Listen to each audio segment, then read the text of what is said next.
Assalamualaikum warahmatullahi wabarakatuh. Terima kasih atas kesempatan yang telah diberikan.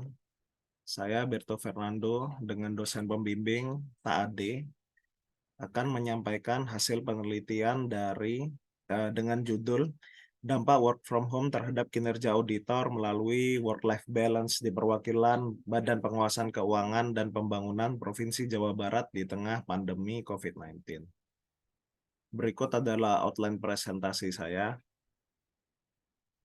Baik, masuk ke bagian pertama yaitu pendahuluan, di mana sudah kita ketahui pada akhir tahun 2019, tepatnya di kota Wuhan, Cina, terjadi penyebaran pertama COVID-19 yang berikutnya secara rapid dan masif eh, tersebar ke seluruh dunia, tidak terkecuali Indonesia. Pada 14 Februari 2020, penularan pertama COVID-19 masuk ke Indonesia. Kemudian 5 bulan kemudian menembus angka 100.000. Kemudian setahun kemudian terjadi lonjakan kasus yang cukup besar, terutama di kematian. Berikutnya untuk timeline COVID-19 terkait ketetapan atau peraturan. Yang pertama pada 11 Maret 2020, WHO menetapkan sebagai pandemi. Kemudian pada 16 Maret, Menpan RB menerbitkan SE terkait dengan pencegahan penyebaran COVID-19 dengan sistem kerja baru yaitu WFH yang langsung ditindaklanjuti pada hari yang sama oleh Kepala BPKP. Berikut rumusan masalah yang saya teliti yaitu adanya perubahan lokasi bekerja auditor perwakilan BPKP Jabar selama masa pandemi. Berikut adalah pertanyaan penelitian, yaitu apa dampak WFH terhadap kinerja auditor BPKP Jabar, kemudian apa yang menyebabkan kenaikan atau penurunannya, kemudian terkait kenaikan atau penurunannya itu bagaimana strateginya untuk meningkatkan kinerja auditor. Tujuan penelitian ini yaitu mengetahui dampak WFH terhadap kinerja auditor BPKP Jabar. Sasaran penelitian sama dengan pertanyaan penelitian, namun dalam kalimat pernyataan.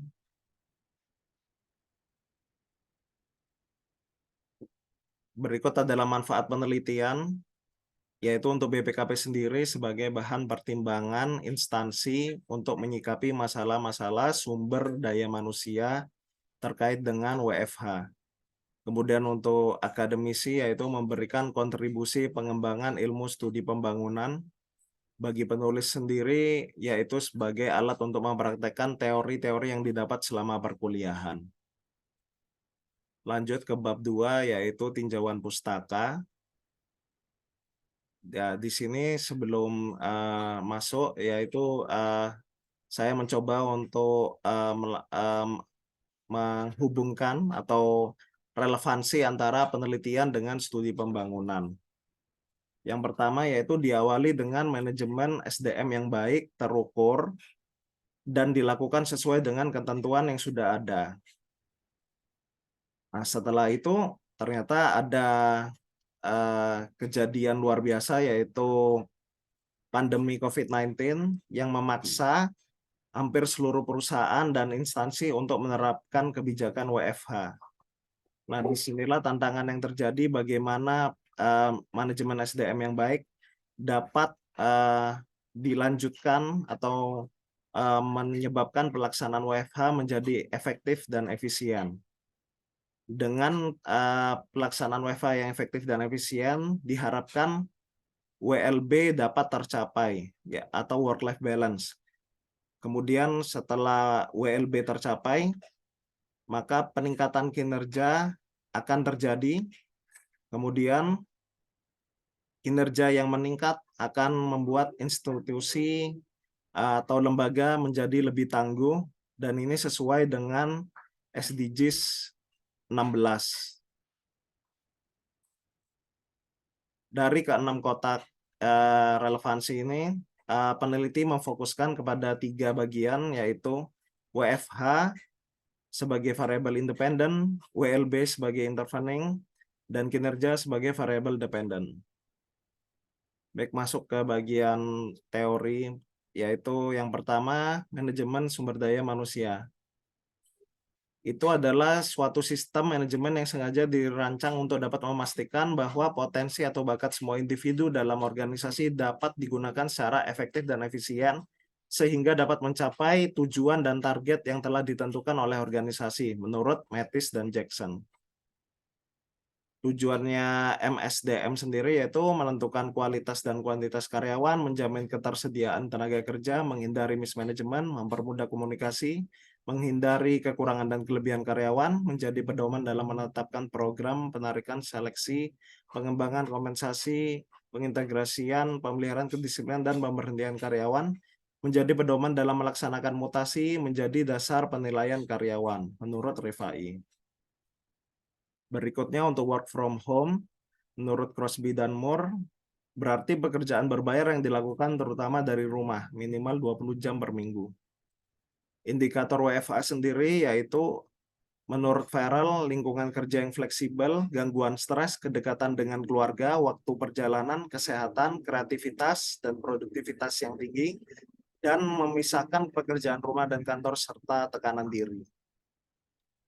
Lanjut ke definisi work-life balance atau WLB, yaitu merupakan sesuatu yang dibutuhkan setiap individu untuk diraih dan dikelola secara seimbang antara kehidupan kerjanya dan kehidupan di luar pekerjaan, menurut Lockett.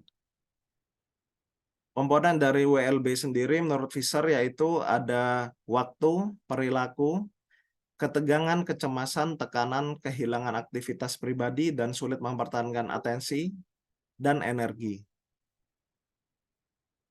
Berikutnya yaitu kinerja.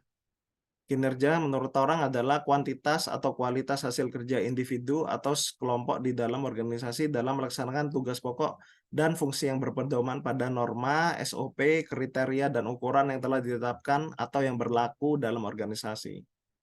Definisi kinerja sendiri yaitu adalah hasil kerja yang dicapai oleh auditor dalam melaksanakan tugasnya sesuai dengan tanggung jawab yang diberikannya. Ya, menurut Ristio. Indikator kinerja menurut Bernardin dan Russell yaitu ada 6: kualitas, kuantitas, ketepatan waktu, efektivitas, kebutuhan akan pengawasan, hubungan antar karyawan. Berikutnya terkait kelembagaan yang tangguh untuk mendukung pembangunan yang berkelanjutan, yaitu dia ada di tujuan ke-16, yaitu mempromosikan masyarakat yang damai, inklusif, menyediakan akses keadilan bagi semua, dan membangun institusi yang efektif, akuntabel, dan inklusif di semua tingkatan. World Bank menyatakan bahwa institusi pemerintah yang berkinerja baik akan mampu memberikan pelayanan publik yang memuaskan, sehingga meningkatkan kepercayaan publik. Hal ini membuat institusi menjadi kuat dan berkelanjutan. Berikut adalah penelitian terdahulu terkait penelitian yang saya teliti. Ini ada hal yang menarik yaitu metode kualitatif saya ambil 4, kuantitatif saya ambil 4. Bagaimana hasil dari kuantitatif dan kualitatif kontradiktif. Pada bagian yang menggunakan metode kuantitatif, hasilnya yaitu WFH berpengaruh positif dan sangat signifikan terhadap kinerja dari keempat penelitian tersebut. Kemudian untuk yang kualitatif, justru sebaliknya yaitu terjadinya penurunan kinerja pada saat WFH berlangsung. Masuk ke bab 3 yaitu metodologi penelitian. Berdasarkan penelitian terdahulu tersebut, saya menjadi tertarik untuk melakukan pendekatan penelitian dengan metode mixed method. Teknik pengumpulan data sendiri menggunakan data primer yaitu kuesioner, kemudian wawancara, sedangkan untuk sekunder ada peraturan WFH, program kerja, penilaian prestasi kerja PNS, dan laporan kinerja. Sedangkan untuk metode penentuan informan dan sampel yaitu kuesioner dengan simple random sampling dan wawancara menggunakan purposive sampling. metode analisis data menggunakan analisis deskriptif, isi, dan regresi. Gambaran objek penelitian masuk ke bab 4. BPKP adalah aparat pengawasan intern pemerintah yang berada di bawah dan bertanggung jawab kepada Presiden. Berdasarkan Perpres tersebut, tugas utamanya itu menyelenggarakan urusan pemerintah di bidang pengawasan keuangan negara ataupun daerah dan juga pembangunan nasional. Untuk menyelenggarakan fungsi tersebut, BPKP mempunyai kantor perwakilan di masing-masing provinsi. Berikut adalah sejarah singkat BPKP di mana sudah berdiri sejak tahun 1936 dan berubah nama menjadi yang sekarang pada tahun 83. Pada tahun 2022 sendiri, kontribusi positif yang dilakukan BPKP yaitu sebesar 117,83 triliun. Objek penelitian saya yaitu BPKP Jabar. Di sini wilayah pengawasannya seluruh pemerintah daerah di Provinsi Jawa Barat.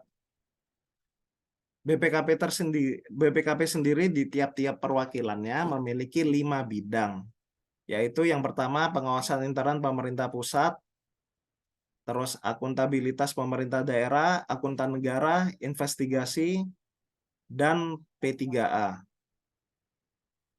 Berikut adalah struktur organisasi BPKP di BPKP Jabar.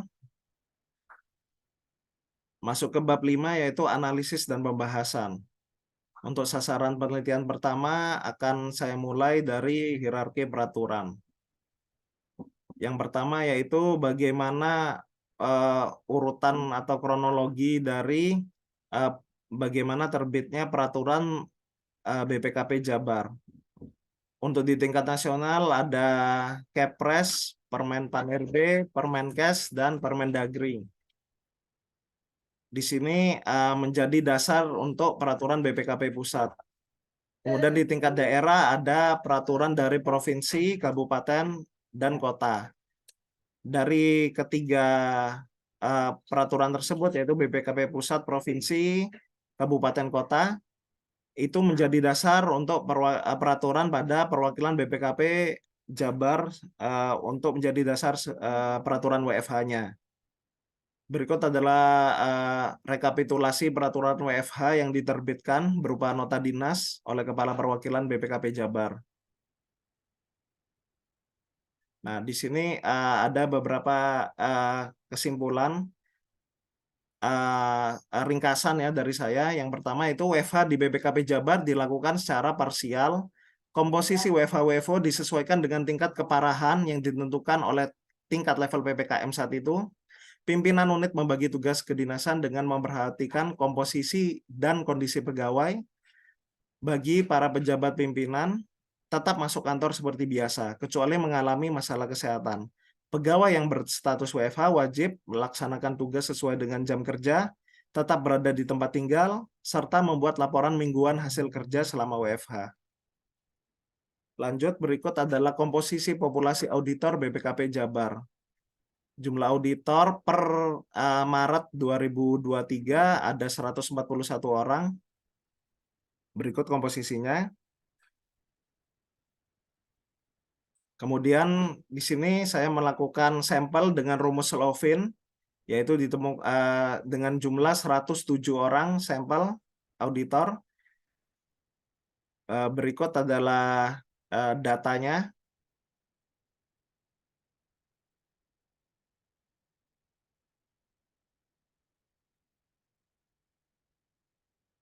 Ya. Kemudian dari data atau sampel tersebut, pertama saya mencoba melakukan analisis deskriptif, yaitu membandingkan nilai rata-rata WFH dengan klasifikasi tertentu. Jadi yang pertama saya bandingkan adalah jenis kelamin dengan average value WFH. Di sini dilihat bahwa perempuan ternyata memiliki nilai jawaban hasil kuesioner yang lebih tinggi dibandingkan laki-laki. Sehingga perempuan lebih membutuhkan dan menerima manfaat lebih dengan adanya WFH. Begitu juga dengan golongan usia tua lebih dibandingkan dengan golongan usia muda. Begitu juga dengan status dengan pasangan yang tinggal bersama dan keduanya bekerja, dibandingkan dengan yang hanya salah satu bekerja atau tidak tinggal bersama pasangan. Selain itu juga ada saya bandingkan dengan jarak ke kantor, bagaimana semakin jauh jarak dengan kantor, maka semakin tinggi nilai jawaban average value WFH di kuesioner. Kemudian berikutnya saya mencoba melakukan analisis regresi. Yang pertama yaitu uji asumsi klasik, dimulai dari uji validitas, di mana hasilnya valid semuanya, ketiga variabelnya, kemudian reliabilitas, ketiga variabel reliabilitasnya sangat tinggi. Berikutnya uji normalitas, ketiga variabel datanya berdistribusi normal. Selanjutnya saya melakukan uji heteroskedastisitas. Tidak terjadi heteroskedastisitas karena p-value dari variabel independen WFH dan WLB di atas 5%. Nah, berikutnya yaitu uji hipotesisnya. Bagaimana saya lakukan? Yang pertama yaitu jenis kelamin, pengaruh jenis kelamin, usia, jarak, dan status terhadap WFH. Di sini saya lakukan uji tes 5 kali, yaitu yang pertama saya lakukan untuk sendiri atau tunggal. Kemudian pada uji tes yang kelima saya lakukan uji secara bersama-sama. Di sini kita lihat hampir semua dari keempat variabel memiliki pengaruh yang positif dan sangat signifikan. Berikutnya lanjut, saya membandingkan WFH dengan WLB. Jadi di sini WFH memiliki pengaruh positif dan sangat signifikan terhadap WLB, di mana jika ditambah dengan 4 variabel kontrol yang tadi, maka R-square-nya akan semakin tinggi, dan ini menjadi model yang lebih baik. Berikutnya yaitu saya lanjutkan dari WLB ke kinerja. Di sini juga hasilnya WLB memiliki pengaruh yang positif dan sangat signifikan terhadap kinerja. Ini juga saya coba 2 tes, yang pertama WLB tunggal dan dengan 4 variabel kontrol yang sebelumnya sudah saya sampaikan. Berikutnya setelah analisis deskriptif dan regresi, lanjut ke analisis data dan dokumen. Di sini saya melakukan analisis dengan tren ya. Yang pertama yaitu anggaran dan realisasi, di mana terjadi penurunan sangat signifikan pada jumlah anggaran tahun 2020 dan 2021 dibandingkan 2 tahun sebelumnya. Begitu juga dengan jumlah penugasan pengawasan dan juga outcome kinerja. Namun di sini tidak berlaku untuk penilaian prestasi kerja PNS yang tidak terlalu signifikan. Ya, lanjut ke sasaran penelitian kedua, hasil wawancara. Wawancara saya lakukan dengan purposive sampling dengan mewawancarai 5 korwas, koordinator pengawasan dari masing-masing bidang. Berikut adalah kesimpulannya. Jadi mereka justru menyatakan hal yang kontradiktif dibandingkan dengan hasil kuesioner, yaitu terjadi penurunan dari kualitas, kedisiplinan, dan kuantitas. Berikut untuk kualitas ternyata temuan dan rekomendasi kurang tajam. Hal ini diakibatkan karena auditor tidak dapat memvalidasi bukti dokumen hard copy yang asli dan juga tidak dapat berkomunikasi secara langsung untuk melihat gesture atau body language auditan secara langsung. Juga tidak dapat melakukan cek fisik secara langsung, hanya melihat dari foto yang dikirimkan oleh auditan. Selain itu, untuk kedisiplinan juga menurun karena banyak yang melakukan keperluan pribadi pada jam WFH berlangsung, seperti pergi ke pasar, mengurus anak, ataupun pergi ke mall. Secara kuantitas, jumlah penugasan menurun karena adanya kebijakan pemerintah yang melakukan realokasi anggaran untuk tanggap bencana nasional COVID-19. Terkait dengan WFH dengan WLB, para Korwas tidak setuju menjadi terkait bahwa WFH menyebabkan WLB kemudian menjadikan kinerja lebih baik. Karena tuntutan kerja auditor yang memerlukan kecepatan dalam menyelesaikan laporan hasil audit dalam deadline yang telah ditentukan.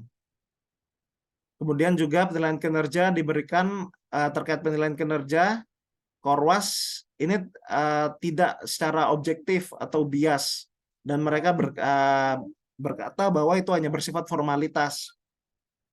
Bagaimana untuk yang berkinerja buruk tidak diberikan nilai buruk karena adanya rasa iba atau kasihan. Berikutnya untuk sasaran penelitian 3 yaitu strategi untuk meningkatkan kinerja. Di sini bagaimana Korwas mengakui kesulitan untuk mengawasi kegiatan para bawahannya, sehingga strategi untuk memastikan berkinerja adalah dengan hanya berbasis output. Meskipun kesulitan, para Korwas melakukan strategi sebagai berikut. Menerapkan daily check-in, proaktif dalam menjaga komunikasi, melakukan evaluasi atas hasil selama WFH dilakukan. Nah, berikut adalah hal-hal yang saya jadikan perhatian, yaitu bagaimana bahwa hasil dari kuesioner maupun dari dokumen penilaian prestasi kerja PNS, kedua-duanya bersifat bias atau tidak objektif. Karena untuk yang kuesioner sendiri, para auditor diduga menjawab dengan lebih tinggi karena mereka merasakan WFH itu menguntungkan secara pribadi dan mengesampingkan kinerja. Begitu juga dengan penilaian dari atasan untuk bawahan yang tidak secara objektif atau bias karena memiliki rasa iba atau tidak tega karena takut akan membunuh karir dari para bawahannya. Berikut saya lakukan saya lakukan analisis regresi ya atau korelasi di sini. Bagaimana hasilnya tidak ada korelasi antara jawaban kuesioner dengan dokumen PPK PNS. Begitu juga saya coba melakukan analisis regresi. Di sini juga R-square-nya sangat rendah antara hasil kuesioner WLB terhadap dokumen PPK PNS. Jadi di sini berarti variabel independen yaitu WLB tidak dapat menjelaskan variabel dependen terlepas dari signifikansi variabelnya.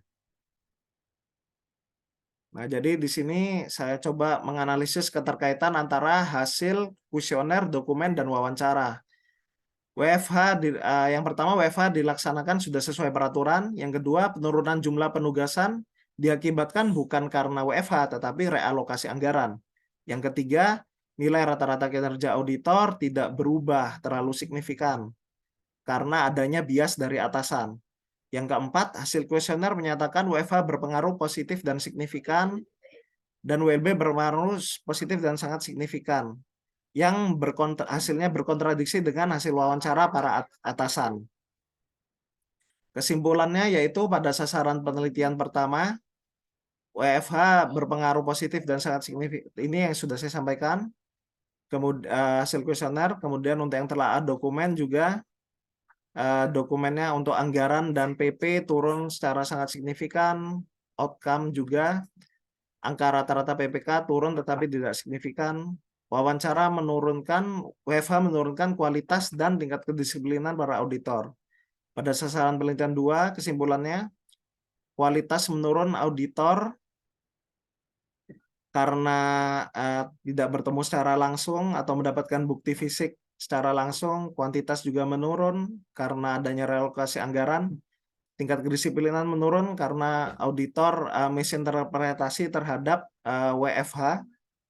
Sedangkan sasaran ketiga yaitu untuk strateginya Korwas kesulitan dan hanya memastikan kinerja dengan output.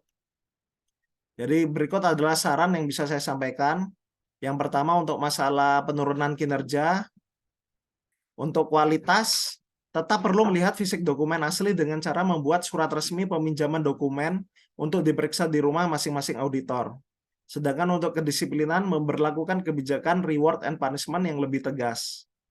Untuk masalah kedua, yaitu kurang objektifnya Korwas, Kaper dan Korwas dapat mengevaluasi sistem penilaian yang ada dan mengajukan usulan perbaikan sistem penilaian kepada BPKP Pusat. Di sini beberapa yang dapat saya tawarkan yaitu seperti melakukan bukan hanya nilai, yaitu adanya komentar untuk masing-masing bawahannya seperti strength dan weakness, dan juga dapat juga melakukan mengurutkan dari pegawai yang berkinerja paling baik sampai dengan yang paling buruk, dan juga dapat menilai sesama auditor yang sebidang atau yang setim.